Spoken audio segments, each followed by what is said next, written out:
नौशरो फिरोज़ मां के ख़बर ॾींदा हलूं। डिस्ट्रिक्ट रिपोर्टर अहमद हसन सूमरो जी रिपोर्ट मुताबिक़ ठारूशाह में बिल्डरन जो भताखोरन खिलाफ हुआ एहतजाज। शहर जा कुछ ब्लैक मेलर सोशल मीडिया ते असांजी साख खराब करण लाइ क़ोड़ियूं पोस्टूं हलाए भतो घुरी रहिया आहिनि, जिन खिलाफ क़ानूनी कारवाई कई वञे। ठारूशाह प्रेस क्लब ते रियल राजपूत इंटरप्राइज़ कंपनी जा बिल्डर राना, वक़ार, राजपूत, शफीक, अहमद, भट्टी, राना, वक़ास एहतजाज कंदे चयो त मां पंहिंजे वालिद जी ज़मीन ते मिटी लहराए रहियो हुयुसि त पंहिंजी बिरादरीअ जा कुझु ब्लैक मेलर गुलाम अहमद राजपूत, रमज़ान, हबीबुर रहमान राजपूत असांजी रजिस्ट्री थियल ज़मीन ते कब्ज़ो करण लाइ असां मथां हमलो करे 20 लख रुपया भतो घुरी रहिया आहिनि।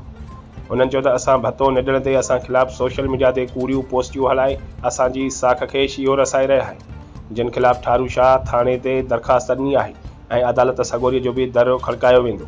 उन्हनि SSP नौशरो फिरोज़, DC नौशरो फिरोज़ ऐं ॿियनि वसवारनि खां मुतालबो कंदे चयो त ब्लैक मेलरनि खिलाफ़ कार्रवाई करे इंसाफ़ कयो वञे, न त ॿी सूरत में सख़्तु एहतजाज कयो वेंदो।